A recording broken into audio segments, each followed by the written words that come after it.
Mitt, I don't want to hold your feet to the fire here. We touched on the income tax code last time around, and you made a salient point that an individual who is a high-income earner and does have a lot of write-offs will wind up probably paying far less than, I hate to use a Clinton term here, their fair share in taxes. My question is, I'm a landlord in recovery, so I know what you're talking about. When you have a full portfolio of rental property, I actually paid negative tax in the year 2000 because of all the depreciation and whatnot. But it gets back to how complicated the code is and how patently unfair it can be. I just wanted to throw something at you. You don't have to commit to anything, but just stick this in the back of your mind next time you're on an airplane tossing things around. The fair tax plan you and I talked about, I think that is undoable. You can't have these prebate checks going out every month to a bunch of people. The cost to administer that would be crazy. And the fraud would be quite interesting. Absolutely. And we all know there is an underground economy here, and people do work mano a mano with cash. The question I have, though, Von Mises has looked at this, Cato has looked at this, another one that's been on the table called the one tax.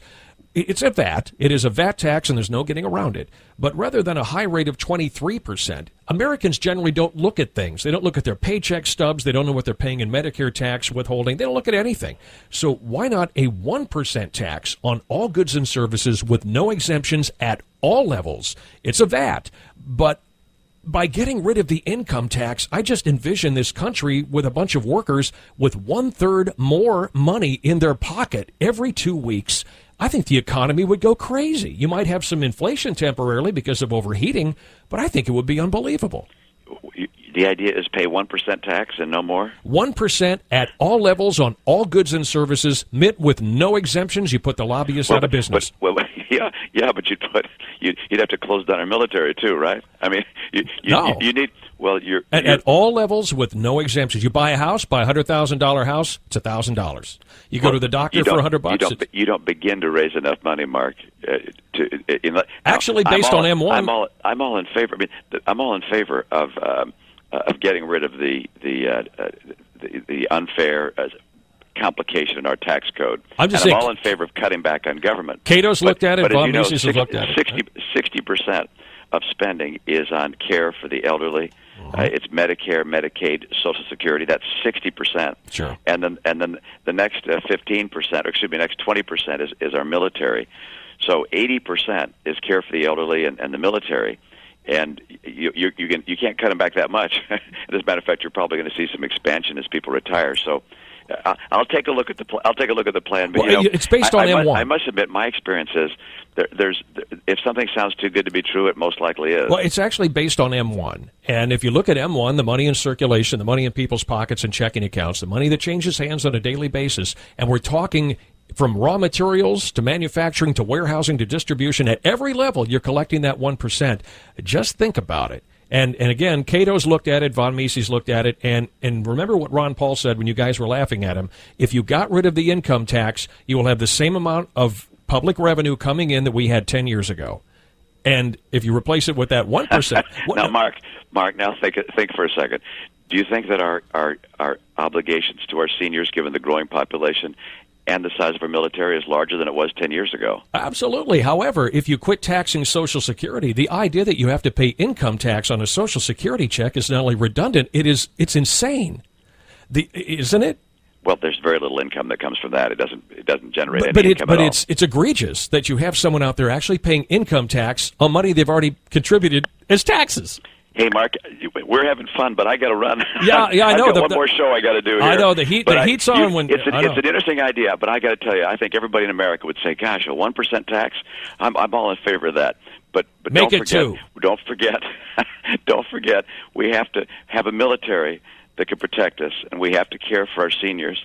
And I want to cut back on spending, but I'm not planning on cutting back to a 1% tax rate. You call Cato and check it out. Okay, Don't Mark. laugh, Mitt. You're laughing at Ron Paul too, and you know he's right. I sure am laughing at Ron Paul. I got to tell you, anybody who says we got to get rid of the CIA and the FBI, and that the reason that we're attacked by jihadists is because of us, is a guy who deserves a little bit of humor to come his way.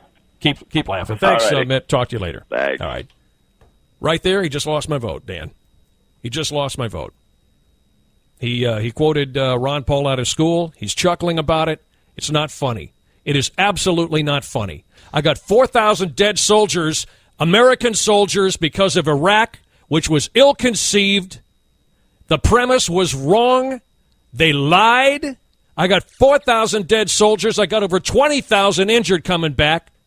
I got $1 trillion blown on that debacle, and he's laughing about it. You just lost my vote, Governor. You just lost it. And you notice when I put the pressure on, he had to run, just like Jon Snow did. Folks, you're going to have an income tax until you croak. You can buy all the Bortz books you want. It's going to be there because of a-holes like Mitt Romney. Done. Let's get to the news. 748 News Talk AM 1040 WWBA. Okay, right there, Mitt Romney. Look, see, there's a guy who already has his millions. And don't get me wrong, I love rich people, okay? This isn't a class warfare thing. This is not Clintonian. I love rich people because rich people turn the wheels and they're the ones that provide the jobs. But there's a guy, an elitist screwball right there, who has his millions, who could care less if the tax rate went to 40%. He doesn't care. He doesn't care. And he's laughing at Ron Paul again this morning. Well, he wants to get rid of the CIA. Hell yes, get rid of the CIA. What does the CIA do? They go out and do cloak and dagger crap ahead of the military and lay the groundwork, so roll it into the military. Get rid of another ABC agency. My God. And, you know, this nervous chuckling and mocking of a guy who speaks the truth, the man who told you the truth more than any other in those debates, who wasn't afraid to make enemies and tell the truth, was Ron Paul. And they laughed at him.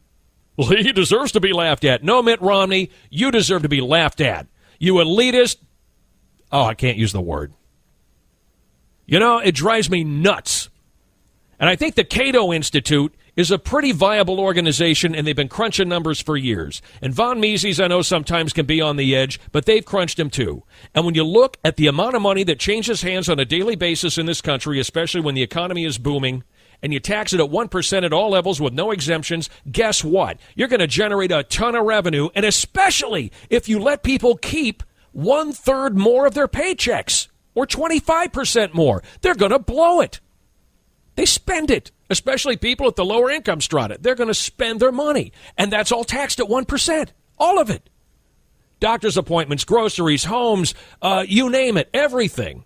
Paving company, they're paying for the asphalt, they're paying for their paint, all of it's 1%, everything at all levels, no exemptions. The lobbyists are out of business, and Mitt Romney laughs. Mitt Romney, you lost my vote today. I was real close to giving it to you out of frustration, very close. And you know what? After hearing him chuckle like that, I'm going straight to that voting booth this morning, and I'm going to vote for Ron Paul. I know it ain't going to matter. I know Ron Paul ain't going to be president, but I've had it with these elitist Fs. I've had it with these guys. It doesn't matter who you vote for.